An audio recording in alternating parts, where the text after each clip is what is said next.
If you keep on doing what you have already done, you will keep on getting what you have already got. ये मेरा लिखा हुआ है, class में भी पढ़ाता हूँ।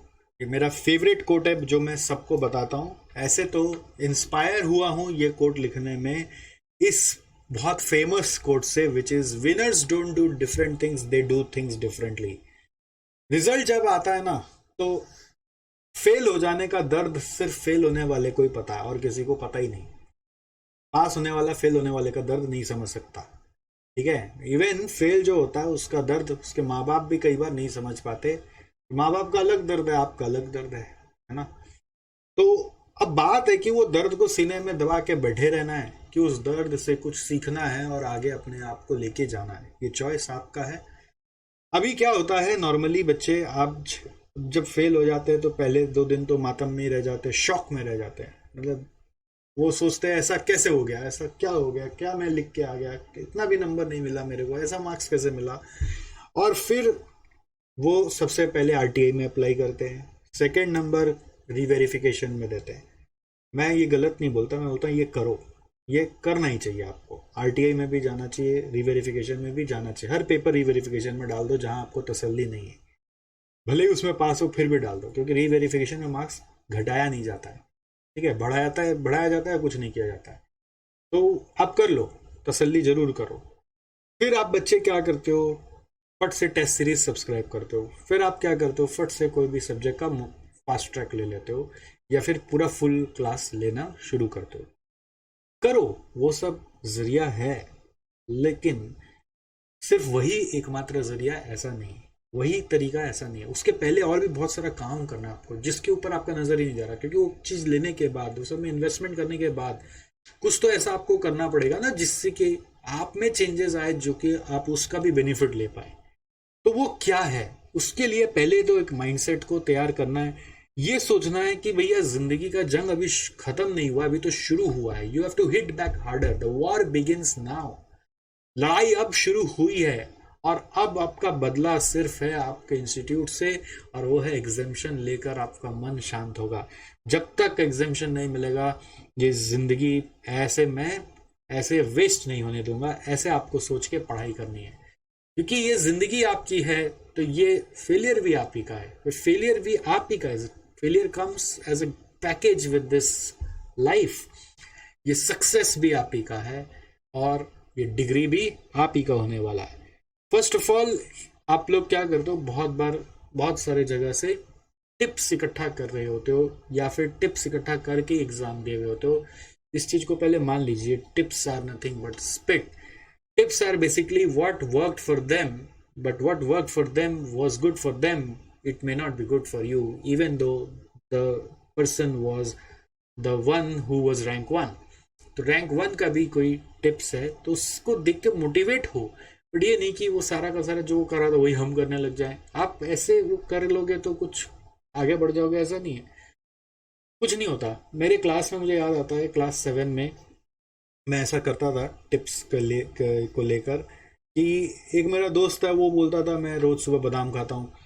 वो क्लास में फर्स्ट आता था, तो मेरे को लगता था बादाम खाने से फर्स्ट आता है, तो मैं घर जाके बादाम खाने लगा। फिर उसका लंच समझता था कि लंच में तू क्या खाता है, तो बोला मैं एक लाल पालक आता है उसकी सब्जी खाता हूँ, वो मेरा फेवरेट सब्जी है, तो इसलिए मेरा फर्स्ट रैंक आता है। तो मैं लाल पालक खाने लग गया, उससे भी मेरा फर्स्ट रैंक नहीं आया। फिर मैं देखा वो क्या करता है, तो मैं इंक पेन से लिखता हूँ इसलिए मैं फर्स्ट आता हूँ, तो मैं इंक पेन लेके आ गया, मैं फिर भी फर्स्ट नहीं आया। ठीक है, तो इस तरह से टिप्स ले लेकर कोई कॉपी करने से नहीं काम होता। अल्टीमेटली काम तब होता है जब अपने पढ़ाई करते हैं, है ना। तो वो असली चीज तो अगला बताता ही नहीं था कि हम क्या पढ़ते हैं, कैसे पढ़ते हैं। और दूसरा एक और होता है, कंपनी का दिमाग भी होता है ना, जो डेटा सालों से लेकर अडॉप्ट करते आया, उसके ऊपर भी बात होती है। तो वो मेरे अंदर अंदर डेवलप ही नहीं हुआ था। पढ़ाई करने के लिए वो डेटा जो अंदर में घूमना चाहिए वो डेवलप नहीं हुआ, तो इसलिए मेरा मार्क्स नहीं आ रहा था। तो जब मैं शांत होकर थोड़ा मेहनत करने लगा, घर जाके पढ़ने लगा, तो अपने आप इंप्रूव होने लगा।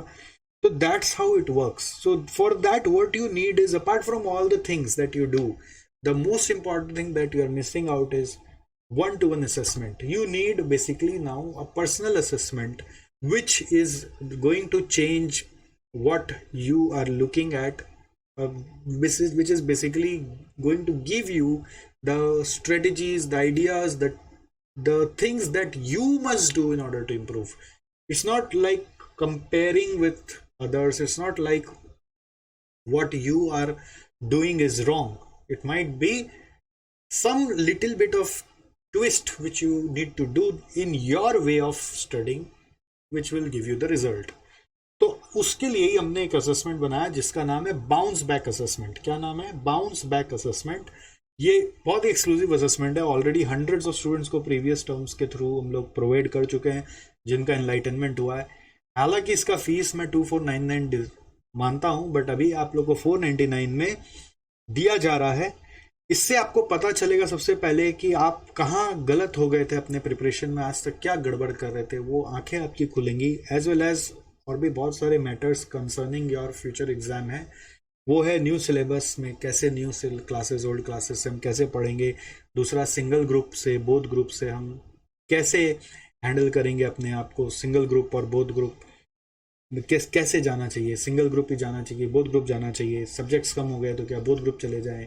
क्वेश्चंस तो हैं. तो ये सब आपके स्टेमिना के हिसाब से, आपके एबिलिटी के हिसाब से आपको आंसर करके बताएंगे. ये नहीं कि जनरली तो हम लोग सब टीचर लोग बोल ही रहे कि भाई 6 सब्जेक्ट हो गया, आप तो 2 नौकरी दे दो. अरे आप ले पाओगे कि नहीं, आपका परिस्थिति परमिट कर रहा है कि नहीं, उसके हिसाब से आपको जज करने में हेल्प करेंगे. रिवीजन की स्ट्रेटजी आपको बताएंगे. स्मार्ट स्टडी टेक्निक्स क्या होने चाहिए वो आपको बताएंगे. स्पेसिफिक सब्जेक्ट में अगर आपका कहीं प्रॉब्लम हो रहा है तो वो स्ट्रेटजी भी आपको देंगे. हाँ, आपका वो आरटीआई का पेपर चेक नहीं कर पाएंगे, वो पॉसिबल नहीं है. वो आपको सेल्फ एनालिसिस करना है. वो किसी से भी चेक करवाने का संभव नहीं है. जितना आप सेल्फ एनालिसिस करोगे उससे आप बेटर इंप्रूव कर पाओगे. तो ये 1-to-1 असेसमेंट को आपको अवेल करना चाहिए मेरे राय में. Apart from all the things that you are going to do, आप उसके पहले एक बार ये कर लो और आपको पता चलेगा कि आप में कहाँ कहाँ कमी रह गई है. प्रॉब्लम क्या होता है, हम लोग नॉर्मली हमने स्टूडेंट्स को देखा है कई बार जब फेल हो जाते हैं तो पहले कुछ दिन तो दुख रहता है, मन उदास रहता है. फिर पुराने नोट्स उठाते हैं, फिर उसको पढ़ने लगते हैं. फिर सब में दाग किया हुआ लगता है, तो लाइन मारा हुआ है तो लगता है सब आता ही है, फिर क्यों फेल हो गए. और फिर एक पता नहीं स्लोली एक गिल्ट फीलिंग, एक एंग्जाइटी, एक डिप्रेशन जैसा माहौल माइंड में क्रिएट होने लगता है. और फिर समझ में नहीं आता अल्टीमेटली क्या करे. फिर वो एंटू ही नहीं आता. तो पॉइंट ये कि वो स्टार्ट कैसे करे. पॉइंट ये है कि वो गिल्ट से कैसे बचे, वो एंग्जाइटी डिप्रेशन को अवॉइड कैसे करे. उसके लिए ये सारा आपके लिए प्लान किया जा रहा है. और इसमें एकदम सिंपल सा चीज़ है. होता क्या है ना कि आदमी कैसे सोचता है. एक बहुत सिंपल सा स्टोरी आपको सुनाता हूँ जाते जाते. जैसे क्या होता है कि कई बार आपने देखा होगा कि एक कुत्ता होता है, वो हड्डी चबाते रहता है. तो कभी आपने सोचा है कि कुत्ता हड्डी क्यों चबाता है. क्या हड्डी में मांस होता है? कुत्ता मांस खाता है, हड्डी नहीं खाता, बट हड्डी वो चबाते ही रहता है. तो हड्डी क्यों चबाता है? वो हड्डी वो इसलिए चबाता है कि उसको ऐसा लगता है कि इस हड्डी के ऊपर जब मांस था तो कितना स्वादिष्ट था, बहुत मज़ा आ रहा था. तो ये हड्डी चबाने का मतलब है कि उसमें जो भी बचा हुआ स्वाद है, जितना भी बचा हुआ स्वाद है, वो पूरा मैं चूस लूँ. ठीक है. और चूसते चूसते क्या होता है कि उस कुत्ते का पूरा जबड़ा दुख जाता है, उसका खून भी उस पर गिरने लगता है, बट फिर भी वो हड्डी चबाता है. उसको खून का स्वाद आता है तो उसको लगता है हड्डी से स्वाद आ रहा है, तो और चबाता है, और खून निकलता है, और चबाता है, और खून निकलता है, और चबाता है, और खून निकलता है. और ये तब तक वो करते रहते हैं जब तक कि उसका जबड़ा इतना दुख नहीं जाता कि वो सब चीज़ छोड़ दे. अब तब तक करते रहता है. और फिर थक जाता है तो रेस्ट करता है, और फिर उठता है, फिर उसका तब तक जबड़ा ठीक हो गया होता है, फिर वो हड्डी चबाने लगता है. और ये सिलसिला तब तक चलते ही रहता है जब तक कि उसका जबड़े में घाव नहीं हो जाता और हड्डी छोड़ता ही नहीं. उसको लगता है हड्डी छोड़ दूंगा तो ये बचा हुआ स्वाद भी ये चला जाएगा. उसको लगता है कि हड्डी छोड़ दूंगा तो दूसरा हड्डी मिलेगा कि नहीं मिलेगा पता नहीं है, और कहाँ मैं खोजूंगा दूसरा हड्डी जाके. जब तक ये मिले तब तक इसका फ़ायदा उठा लो. तो इस बात को बताने का मतलब ये है कि हम लोग, हर इंसान लोग ऐसा कोई ना कोई चीज़ को हड्डी बना के पकड़ के रखे हुए अपने साथ, जो हमारे प्रिपरेशन का अड़चन बना हुआ है. चाहे वो पुराना नोट्स हो, चाहे वो पुराना एटीट्यूड हो, चाहे वो पुराना पढ़ने का तरीका हो. ऐसा कई सारा इनटेंजिबल हड्डी हमारे पास अंदर में छुपा हुआ है, जो हमारा दिमाग छोड़ता ही नहीं है, और वो तब तक उसको पकड़ के रखता है ये सोच के कि इससे जितना हो सके वही कर लो, इससे जो मिल रहा है वही कर लो। ये नहीं खोजने जाता कि और नया चीज़ क्या है, और बेटर चीज़ क्या है, और क्या चेंज करे, थोड़ा सा मेहनत करे तो नया हड्डी का मांस का टुकड़ा भी मिल जाएगा। वो चीज़ पे वो सोच नहीं आती।